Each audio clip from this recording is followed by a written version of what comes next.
Welcome back. I'm Sam Hedden, and we're about to do a quarantine Zoom interview with Martin Fahrer. He is a set designer who is best known for Purge Election Year, the new release of Annie, All My Children, and as of late, the original on Amazon, Hunters.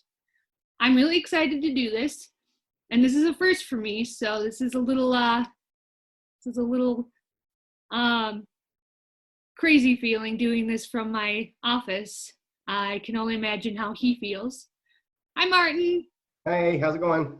It's getting warmer back Yes. over where I'm at, which is nice. So it's the first thing that comes up when you research you. 6 daytime Emmys.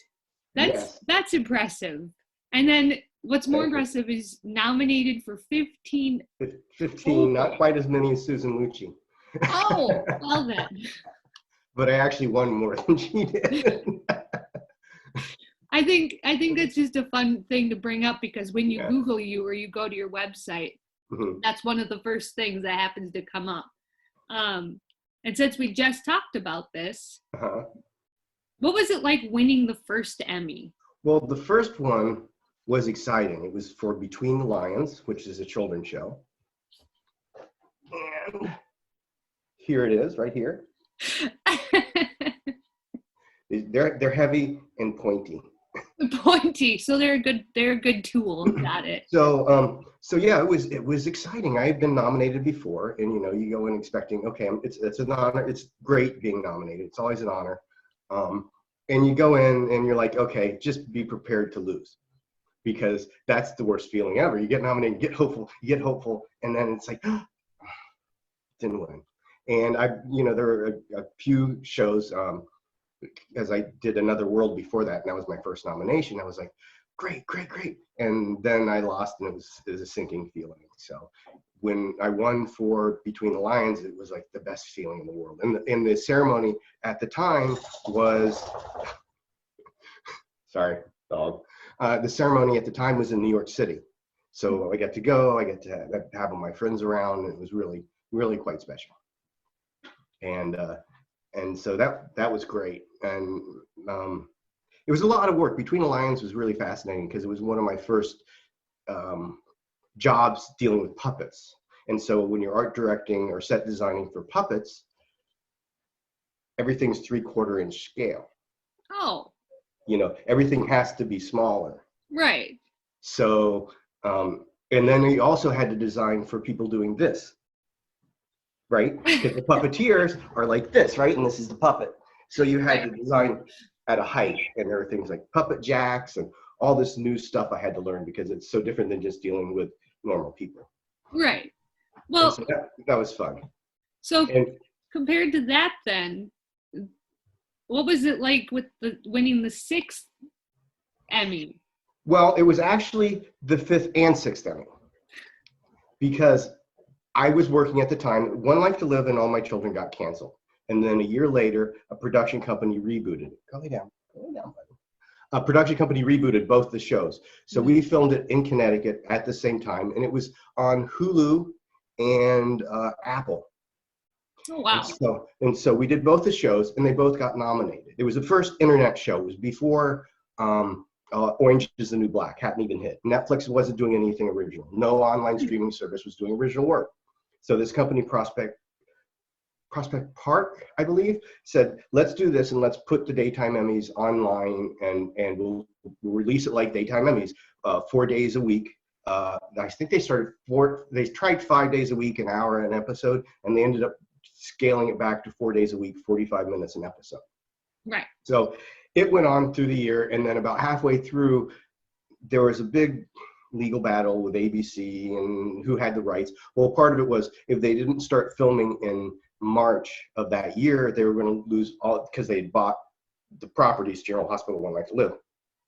So long story short, they had to get it up by March or they'd lose it. So we got it up by March. We filmed it for a year. And and then they came in and said, we're going to pause. We need to rewrite some things, and never got picked up again, which is, you kind of saw the writing on the wall a little bit. But anyhow, so we got nominated, and I'm like, an internet show is not going to win. It's not going to win. And at the time, it was on the internet. Nobody's going to take an internet show seriously. And because Orange is the New Black wasn't on, no Maisel, and the award show was in California. Mm-hmm. I'm like, I'm not going to waste my money going to California, getting a hotel, and just to lose twice. Right. And so that evening, I'm sitting there. I don't even think it was registered that the award show was going on. And I get a text from Tim Goodmanson, the production designer. Right. I was the art director for that. And the text was the two envelopes. That, ABC, One Life to Live, and ABC, All My Children won. And I'm like, what? I tied myself? So, and those two trophies right now reside at my parents. My mom was very proud. So I brought them to her and I said, you can keep them. And so she shows that off to all her friends. Well, that's nice. Hi, Martin's mom. It's good. Hopefully she'll watch this, and I'm sure she'll like the fact that you totally just gave her a shout out.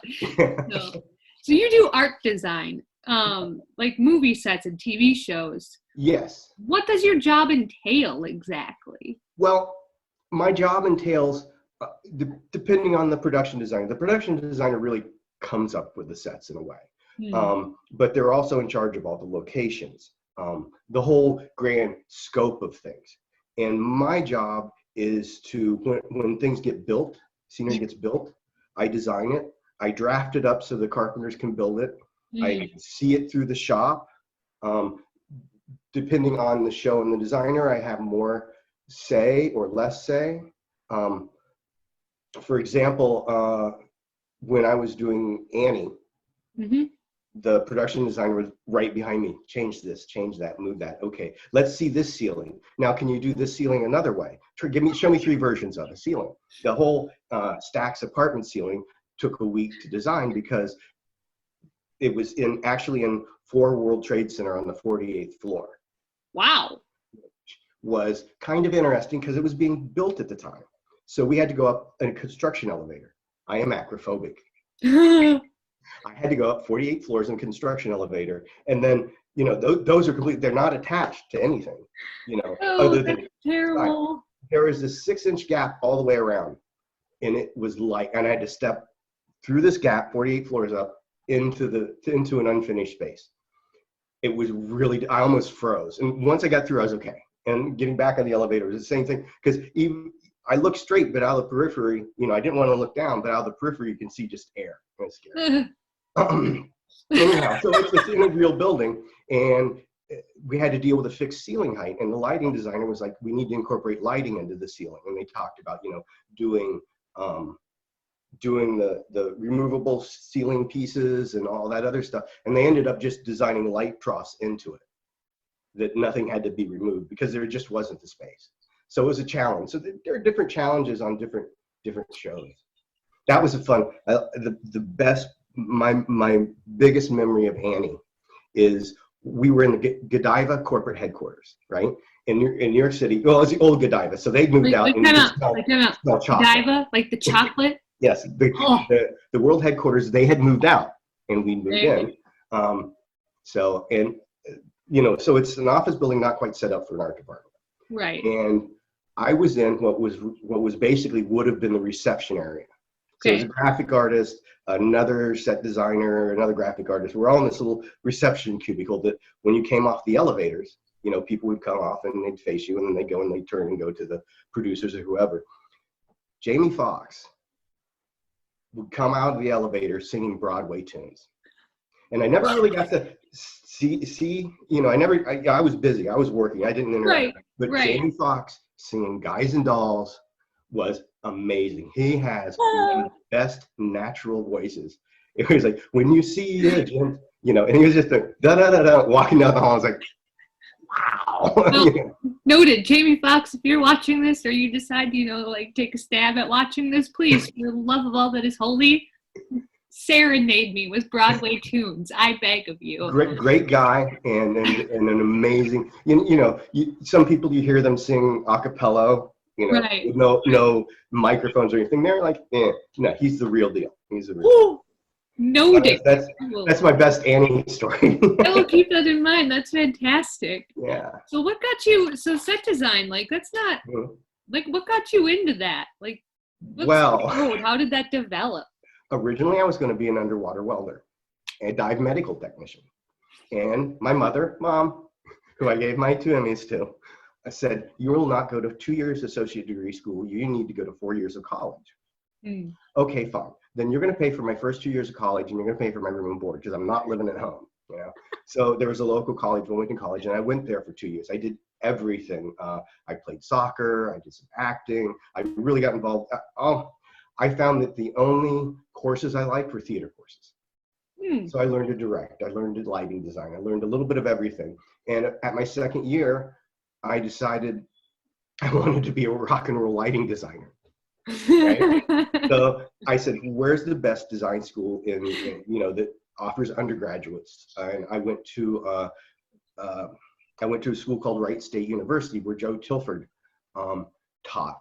And they actually did not have graduate. It was only undergraduate. So the undergraduates got to design stuff.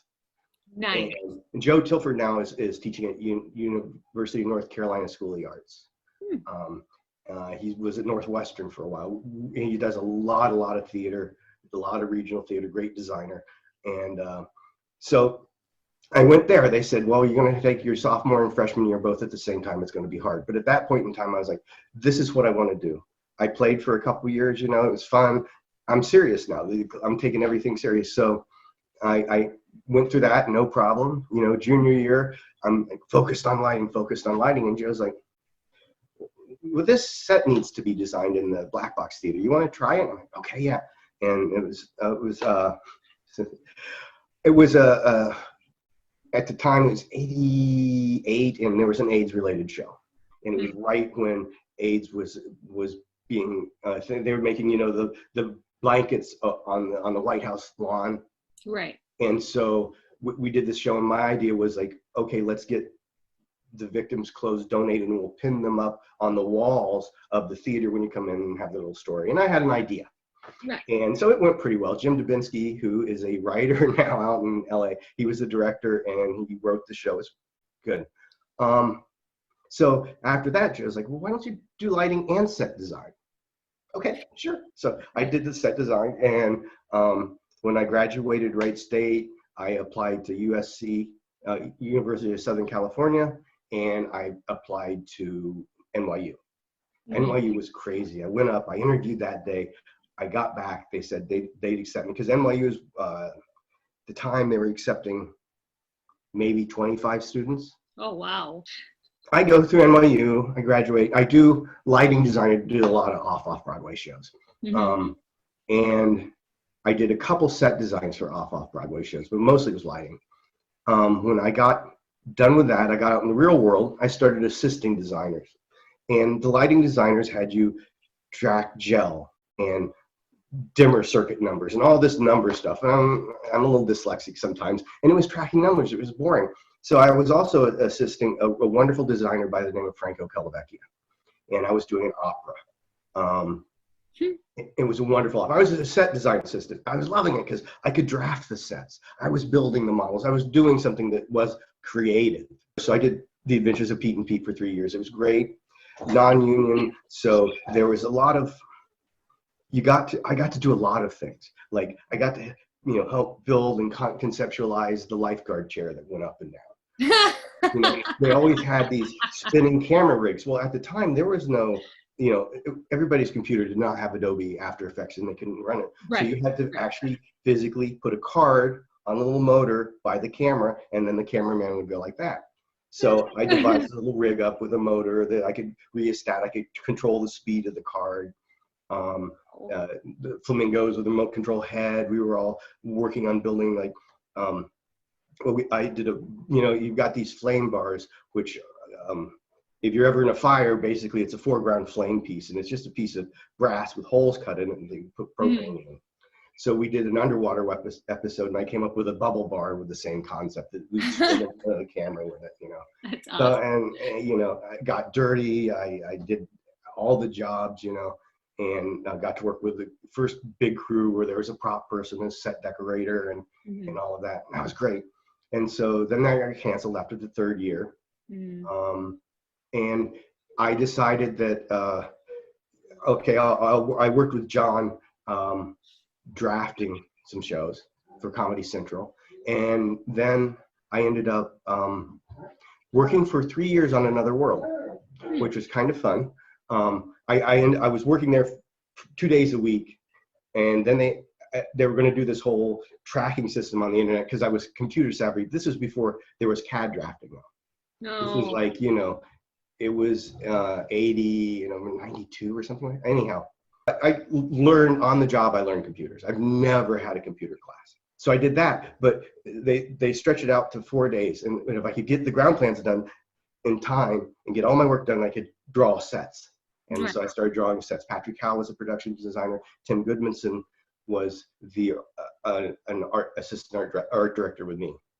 Went on for 3 years, learned to draft a lot of sets in a short amount of time, and then ended up they got canceled.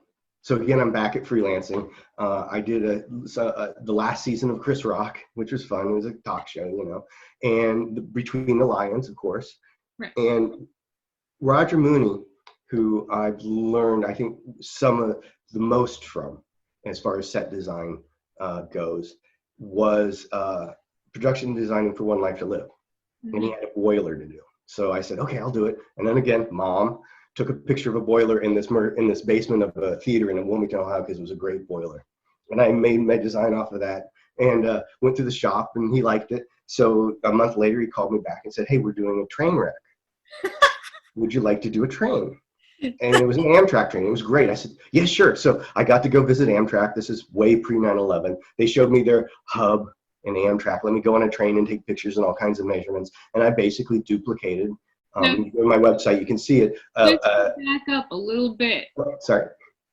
The boiler in the train exploded. Yeah, the boiler exploded, but it was in a different building. The train was later, but yes, they all blew up. I wanted to verify that so people realize that apparently you not only design sets, you design things to go boom. Yes, I've been called the master of disaster. So I did a train. It was great. It looked exactly like one. We did it so it was in pieces, and so we can look like it was wrecked. You know, they come in soap operas. You come in, the crew comes in overnight and changes the sets for the next day.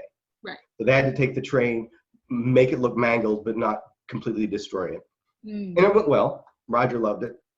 And so I'm like, okay, where's my next job? And about a few months later, Roger's like, okay, I know you work full-time on soaps for about 3 years, and I don't know if you'd be interested in working full-time again. And I'm like, what, are you crazy? Of course I'm interested.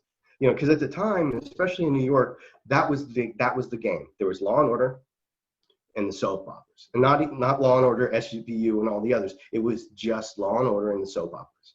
Right. Things didn't start happening until Rescue Me.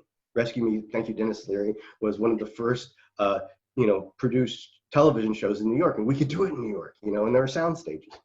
And right now I have 26. So anyhow, he asked me, and I said, are you kidding? He goes, okay, here's the thing.